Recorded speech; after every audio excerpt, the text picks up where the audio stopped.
The truth behind this photo of sisters holding hands is more tragic than you think.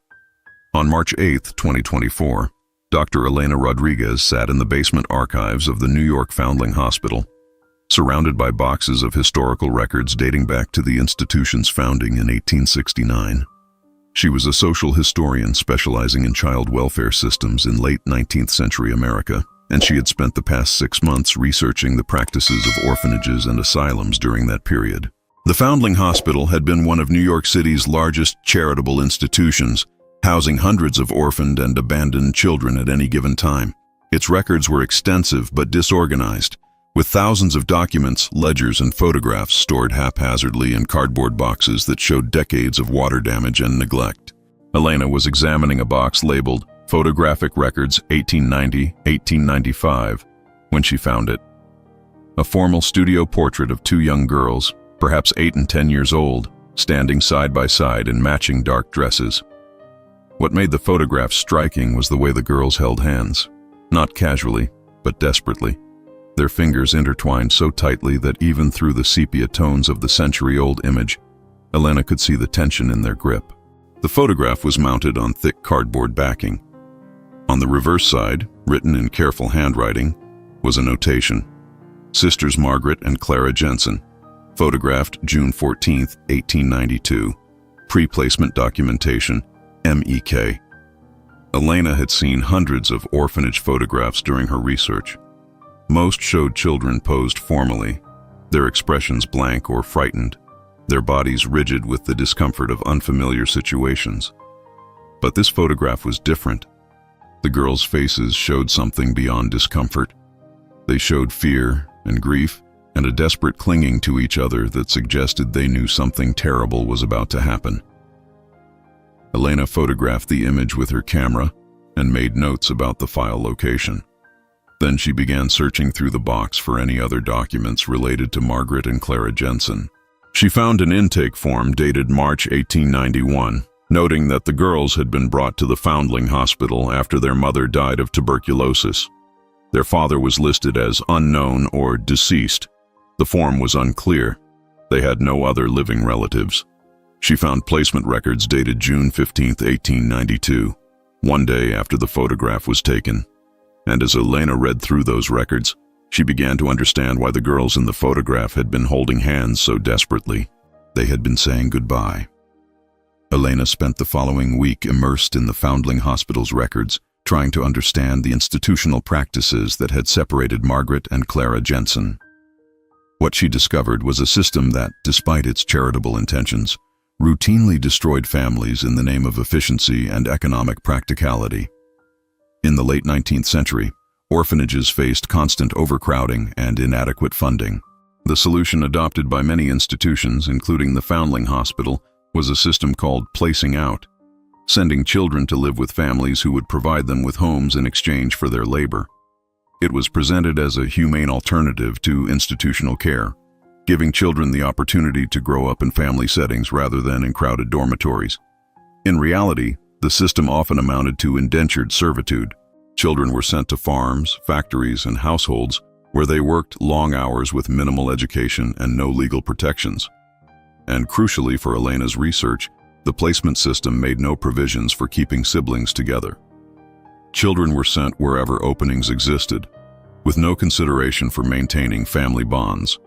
The record showed that Margaret Jensen, age 10, had been placed with the Whitmore family in Lawrence, Massachusetts, a mill town north of Boston. The placement form indicated she would work in the household and, when old enough, in one of Lawrence's textile mills. The Whitmores had requested an older girl capable of substantial domestic work. Clara Jensen, age 8, had been placed with the Morrison family in Ithaca, New York, a farming community in the Finger Lakes region. The Morrisons had requested a young girl to help with household tasks and eventually with farm work as she grew older. The two placements were approximately 300 miles apart, an enormous distance in 1892, when most working-class people never traveled more than a few miles from their homes. The girls would have no means of communication, no way of visiting each other, and no realistic hope of reunion. Elena found a memo in the administrative files from the orphanage director, dated June 1892, explaining the rationale.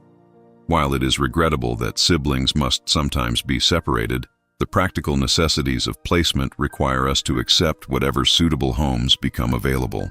The children will adapt to their new circumstances, and the emotional attachments of childhood will fade as they mature and establish themselves in their placements. The cold, bureaucratic language made Elena's stomach tighten.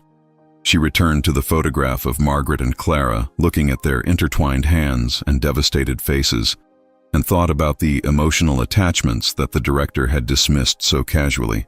The initials MEK on the back of the photograph provided Elena's next lead.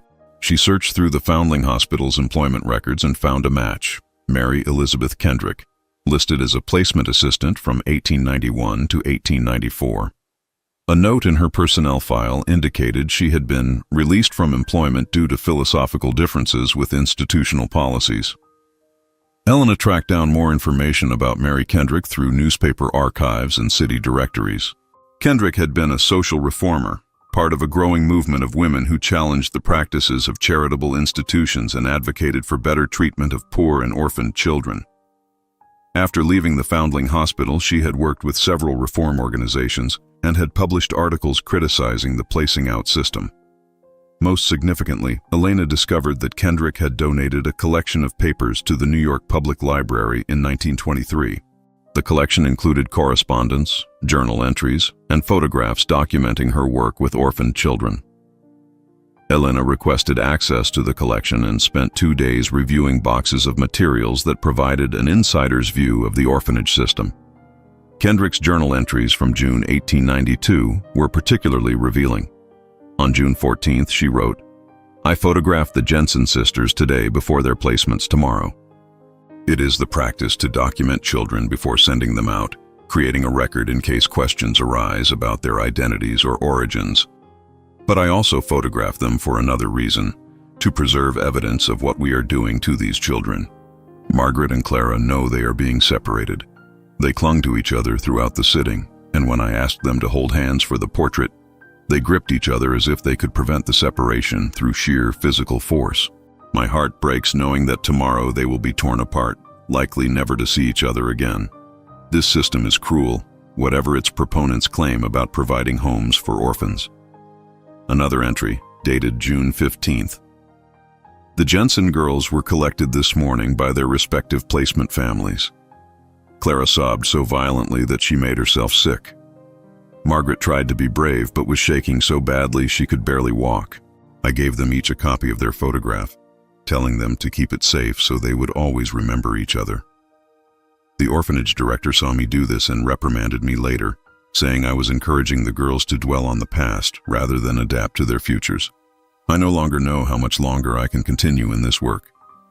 Elena began the difficult task of tracing what had happened to Margaret and Clara after their separation. She started with Margaret, whose placement in Lawrence, Massachusetts provided a more urban setting with better record-keeping than rural Ithaca. The 1900 United States Census listed Margaret Jensen, age 18, as a boarder in a Lawrence tenement, her occupation listed as mill worker. She was no longer living with the Whitmore family who had taken her in 1892. Elena searched for any records explaining this change and found documentation in the Lawrence City Archives. A court record from 1897 showed that Margaret had petitioned for release from her placement at age 15, claiming mistreatment by the Whitmore family. The brief court document noted that she had been subjected to excessive labor and inadequate provisions for education, and that the court had granted her petition, allowing her to leave the placement and find employment independently. She had been working in textile mills since then. Elena found additional information in the records of St. Mary's Catholic Church in Lawrence, where Margaret had apparently been a member. The church registry included a notation from 1898 indicating that Margaret had come to the priest seeking help locating her sister. The priest, Father Michael O'Connor, had written to several orphanages and child placement agencies trying to trace Clara Jensen, but his letters had gone unanswered or had received responses indicating that the agencies had no authority to provide information about placed children. The registry included a heartbreaking note. "Miss Jensen returns every few months asking if I have received any response regarding her sister. I have nothing to tell her. The agencies refused to provide information, citing policies about confidentiality and the need for children to establish new lives without dwelling on past connections. I believe these policies are unjust, but I am powerless to change them. Elena found Margaret's name in subsequent census records. The 1910 census listed her at age 28, still working in the mills, still unmarried, still living in a boarding house.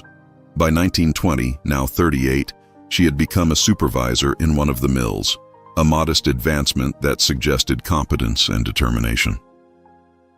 Then Elena found Margaret's death certificate, dated December 1943. She had died at age 61 from lung disease, likely related to decades of breathing cotton fibers in poorly ventilated factories. The certificate listed her as unmarried, with no children. Under closest living relative, someone had written none known.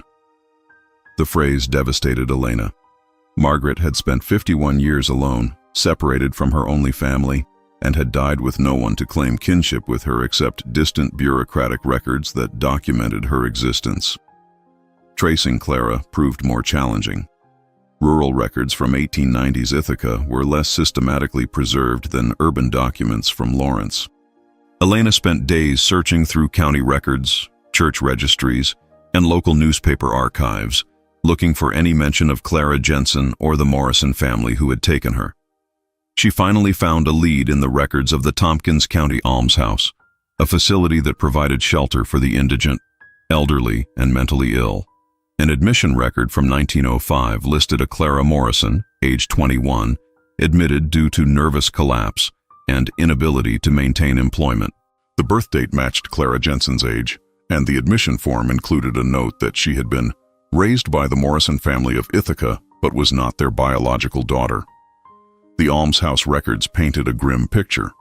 Clara had worked on the Morrison farm for 13 years, from age 8 until age 21. In 1905, she had experienced what the records termed a mental breakdown and had been unable to continue working.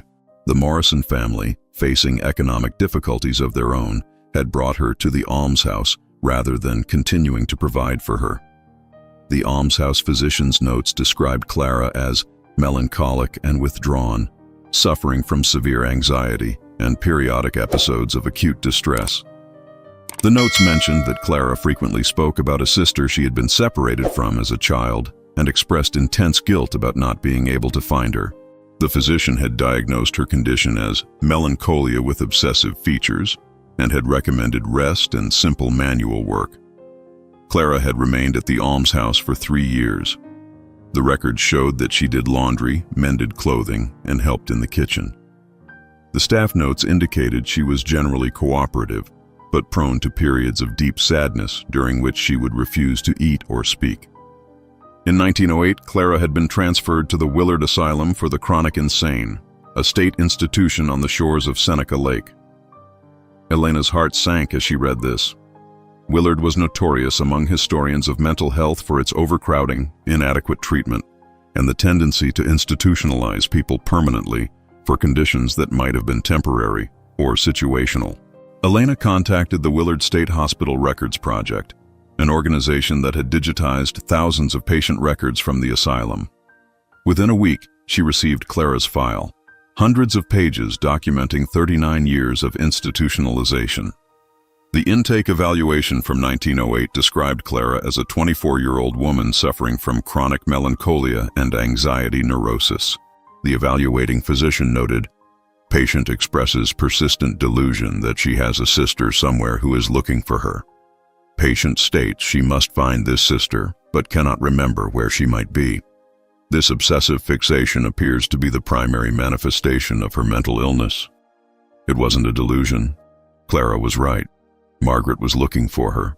Elena spent the next month reconstructing the parallel lives of Margaret and Clara Jensen, two sisters who had spent decades searching for each other while living less than 50 miles apart, close enough that they might have passed each other on a street, or worked in neighboring towns, or attended the same regional events, without ever knowing. Margaret's life in Lawrence had been difficult, but functional. She had worked in the mills for 45 years, living in a series of boarding houses and small apartments.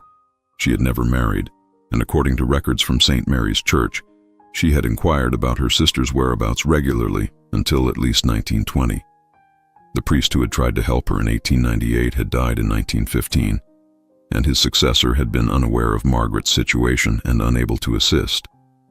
Elena found evidence that Margaret had saved money steadily throughout her working life.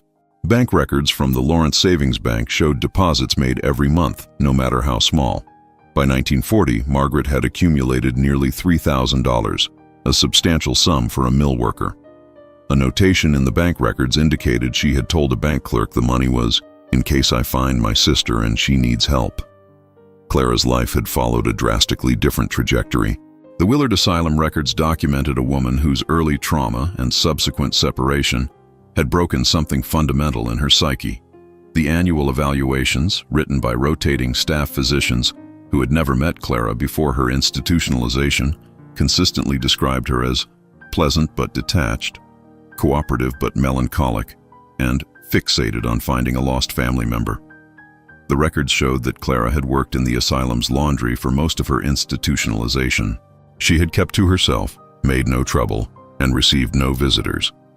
Several staff notes mentioned that she kept a photograph in her belongings, an old picture of two young girls, which she looked at frequently but refused to discuss with staff members. Elena felt a chill of recognition. Clara had kept the photograph Mary Kendrick had given her in 1892. She had carried it through 13 years of farm labor, through her breakdown and admission to the almshouse, through her transfer to Willard, and through nearly 4 decades of institutionalization. The photograph of two sisters holding hands had been Clara's only tangible connection to Margaret and to the life she had lost. In 1947, Clara died at Willard at age 63. The death certificate listed pneumonia as the cause of death. She was buried in the asylum cemetery, a plain grave marked only with a number. Her few belongings, including the photograph, were destroyed according to standard institutional procedure. Margaret had died 4 years earlier, in 1943, in Lawrence. The two sisters had died less than 50 miles apart, both alone, both still searching for the other in their own ways. Margaret, through her persistent inquiries and her savings account maintained in hope. Clara, through her obsessive fixation that asylum doctors had interpreted as mental illness rather than as rational grief for a lost connection. Elena's research took an unexpected turn when she discovered a box of unclaimed correspondence in the New York Foundling Hospital archives. The box contained letters that had been sent to the orphanage between 1892 and 1920, requesting information about former residents. Most had been marked unable to respond, insufficient information, or no forwarding address available. Among these letters, Elena found 3 that made her hands shake as she read them. The first, dated October 1898, was written in careful, labored handwriting. "Dear Sir or Madam, my name is Margaret Jensen. I was placed from your institution in 1892 with a family in Lawrence, Massachusetts. I am writing to inquire about my sister, Clara Jensen, who was placed at the same time. I wish to know where she was sent so that I may write to her. We were separated, and I have not heard from her in 6 years. Please send me any information you have. Respectfully, Margaret Jensen." The letter had been stamped, "Insufficient information to respond," and filed away unanswered. There was no evidence that anyone had made any effort to look up Clara's placement records or to forward the inquiry to the appropriate authorities. The second letter was dated March 1905. "To the director of the Foundling Hospital, I am writing again regarding my sister Clara Jensen. I wrote several years ago but received no response. I am now 23 years old and working in Lawrence, Massachusetts. I have steady employment and a respectable living situation. I wish to locate my sister and offer her a home with me if she desires it.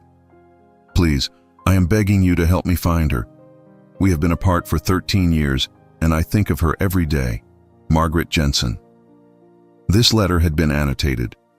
"Policy prohibits disclosure of placement information to former residents. Letter filed without response." The third letter was dated June 1914. "Dear Director, this is my third letter to you over the past 16 years. I am writing once more to beg for information about my sister Clara Jensen. We were separated when I was 10 years old and she was 8. I am now 32 years old. I have worked hard and saved money. I can provide for my sister if you will only tell me where she is. I have tried every other avenue I can think of. Church organizations, city directories, letters to newspapers. Nothing has produced any information. You are my last hope. Please, I am begging you to show compassion and help me find my only family. With desperate hope, Margaret Jensen. Someone had written on this letter. Policy remains unchanged. Do not respond. Elena sat in the archive reading room, staring at these letters, and felt a rage building in her chest. While Margaret was writing these desperate pleas, Clara was already institutionalized at Willard, her mind broken by years of labor and loss. If anyone at the Foundling Hospital had bothered to look up the placement records, to make a few inquiries, to show the barest minimum of human compassion, these sisters might have been reunited. Elena created a map plotting the locations where Margaret and Clara had lived throughout their lives. What she discovered was almost unbearable in its cruel irony. The two sisters, separated by institutional policy and bureaucratic indifference, had lived their entire adult lives in remarkably close proximity. Lawrence, Massachusetts, where Margaret had worked in the mills, was approximately 280 miles from Ithaca, New York, where Clara had labored on the Morrison farm. After Clara's transfer to Willard Asylum in 1908, the distance had shrunk dramatically. Willard was located on the eastern shore of Seneca Lake, and Lawrence was in northeastern Massachusetts, a distance of approximately 320 miles, but the train routes between them ran through common hubs in Albany and Syracuse. More striking was a discovery Elena made in the records of the Lawrence textile mills. In 1912, the mill where Margaret worked had participated in a labor dispute that drew national attention. Workers from mills across the Northeast had come to Lawrence to show solidarity with the strikers. Among the documented visitors was a delegation from textile mills in central New York, including mills in Auburn, just 15 miles from Willard Asylum, where Clara was institutionalized. Elena found a photograph in a labor newspaper from March 1912 showing a group of mill workers marching in Lawrence during the strike. In the background, barely visible but identifiable through careful examination, was Margaret Jensen, then 30 years old, carrying a sign demanding better working conditions. At exactly the same time, Clara Jensen was 35 miles away, washing laundry in the Willard Asylum, unaware that her sister was so close. Elena found another near miss in 1920. The Lawrence Savings Bank, where Margaret maintained her account, had a correspondent relationship with a bank in Geneva, New York, just 8 miles from Willard. Margaret had made a deposit at the Geneva branch in May 1920 when she was passing through on a rare trip to visit a fellow mill worker who had retired to the area. Clara was at Willard on that same day, working in the asylum vegetable garden. The most devastating discovery came from Margaret's effects, inventoried after her death in 1943. Among her possessions was a 1938 tourist brochure for the Finger Lakes region of New York with a route map showing various attractions. Someone, presumably Margaret, had circled several towns in pencil: Ithaca, Geneva, Auburn, Seneca Falls. She had been looking in exactly the right area, decades too late to find Clara on the Morrison farm, but close to where Clara was actually institutionalized. Had Margaret taken that trip? Had she traveled to the Finger Lakes region searching for Clara? The records didn't say. But the circled map suggested that even after 46 years of separation, Margaret was still trying to find her sister, still hoping for reunion, still refusing to accept that their childhood goodbye had been permanent. As Elena's research expanded, she began to understand that Margaret and Clara's tragedy was not an isolated incident, but rather a systematic pattern that had affected thousands of siblings separated by the placing out system. She found documentation of similar cases throughout the Foundling Hospital records and in the archives of other institutions. The policies that had prevented Margaret from locating Clara were standard across most orphanages and child placement agencies of the era. They were justified on several grounds: protecting the privacy of adoptive and placement families, encouraging children to adapt to their new circumstances without dwelling on past connections, and avoiding the administrative burden of maintaining contact between separated siblings. But Elena's research revealed a darker motivation. Many placement agencies received payment from the families who took children, either as direct fees or as reimbursement for the child's transportation and initial provisions.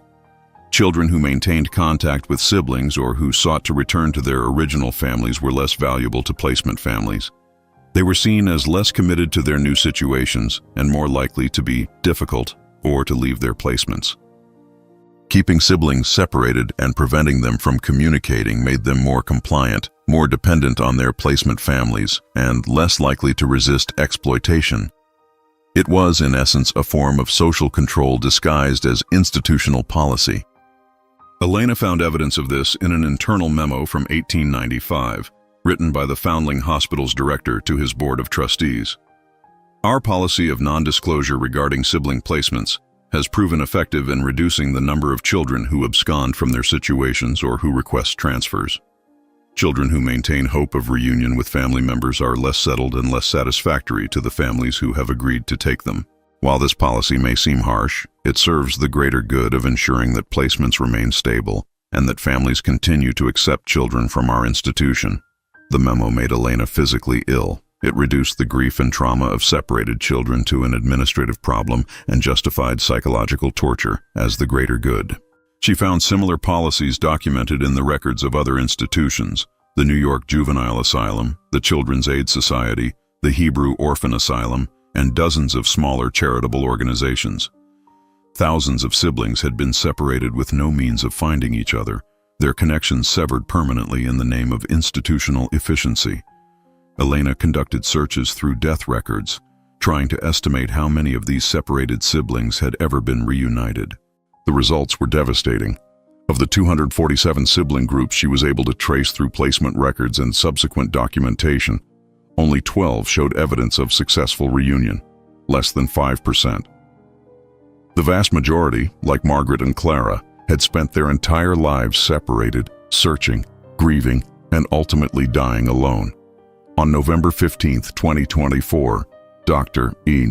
Elena Rodriguez stood in the exhibition hall of the New York Historical Society, preparing for the opening of an exhibition titled "Separated: The Hidden Tragedy of Orphan Placement in America." The centerpiece of the exhibition was the photograph of Margaret and Clara Jensen, enlarged to nearly life-size, showing every detail of their desperate grip on each other's hands. The exhibition told their complete story, documented through the materials Elena had spent 8 months assembling. The placement records showing their separation, Mary Kendrick's journal entries describing her horror at the system, Margaret's unanswered letters begging for information, Clara's asylum records documenting her obsessive fixation on finding her sister, the map showing how close they had lived without knowing, and finally their death certificates listing them both as having no known relatives. Elena had written the exhibition text herself, refusing to soften the brutal realities. Margaret and Clara Jensen were 8 and 10 years old when this photograph was taken on June 14, 1892. The next day, they were separated by the orphan placement system and sent to families 300 miles apart. They would never see each other again. For the next 50 years, Margaret searched for Clara, writing letters, saving money, and maintaining hope that they would be reunited. Clara's grief at the separation contributed to a mental breakdown that led to her institutionalization for nearly 40 years. They died 4 years apart, less than 50 miles from each other, both alone, both still mourning the sister they had lost as children. Their tragedy was not unique. It was replicated thousands of times across America's orphan placement system, a system that prioritized institutional convenience over human connection and that destroyed families in the name of charity. The exhibition opening drew significant media attention. Newspapers across the country ran stories about the Jensen sisters, often featuring the photograph of the two girls holding hands. Television news programs interviewed Elena about her research. Social media discussions spread the story widely, with many people sharing their own family histories of separated siblings and lost connections. But the most meaningful responses came from descendants of other separated siblings. Elena received dozens of letters and emails from people who recognized their own family stories in Margaret and Clara's tragedy. Some had known vaguely that grandparents or great-grandparents had been orphaned and placed out, but they had never understood the full implications until seeing the exhibition. One letter came from a woman named Patricia Walsh, whose grandmother had been placed from the Foundling Hospital in 1897. "My grandmother rarely spoke about her childhood," Patricia wrote, "but she kept a small photograph of herself with 2 other children, and she would cry whenever she looked at it. I never understood why until I saw your exhibition. Those children in her photograph were her siblings, and she never saw them again after she was placed. Thank you for telling this story. My grandmother died in 1978, still grieving for the brother and sister she had lost 80 years earlier." Elena also received inquiries from genealogists and family historians asking for help tracing separated relatives. She worked with several to search through placement records, and in 3 cases, she was able to help living descendants of separated siblings find each other, great-grandchildren and great-great-grandchildren of brothers and sisters who had been torn apart a century earlier. The photograph of Margaret and Clara holding hands became an iconic image, reproduced in textbooks and documentaries about child welfare history. But for Elena, it remained deeply personal. She had spent nearly a year with these sisters, reconstructing their lives from fragments of documentation, and she felt the weight of their tragedy in a way that academic distance could not diminish. On the final day of the exhibition, Elena stood alone in the gallery after closing, looking at the photograph one last time before it was packed for travel to other museums. Margaret and Clara looked back at her, their young faces frozen in that moment of desperate connection, their hands clasped with a strength born of terror and love. The photograph survived, the story survived, and now Margaret and Clara Jensen would be remembered not just as anonymous victims of a cruel system, but as 2 sisters who loved each other, who never stopped searching for each other, and whose tragedy illuminated the human cost of policies that valued efficiency over compassion. Their grip on each other's hands, preserved in a photograph taken 132 years ago, had finally brought them back together, not in life, but in memory, in recognition, and in the determination to ensure that no future children would suffer as they had suffered.